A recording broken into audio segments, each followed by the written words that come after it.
అక్కడ గట్టిగా సీనియర్స్, మీకు తెలిసిందే 20 లక్షల ప్యాకేజ్ అంటే ఎంత స్కిల్ ఉండాలి, ఎంత స్కిల్ ని నువ్వు గెయిన్ చేస్తుంటే 20 లక్షల ప్యాకేజ్ వస్తుంది.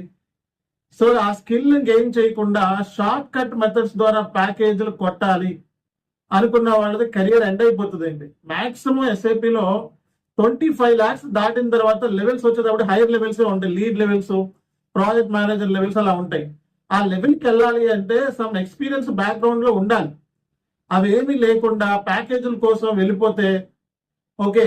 సో లీడ్ కన్సల్టెంట్ కింద జాయిన్ అయిపోతున్నారు కొంతమంది బ్యాక్ డోర్ ద్వారా. నిన్న కాకమన్న ఒక అబ్బాయి నా దగ్గర ఒక డైరెక్ట్ ఆఫీస్కి వచ్చాడు.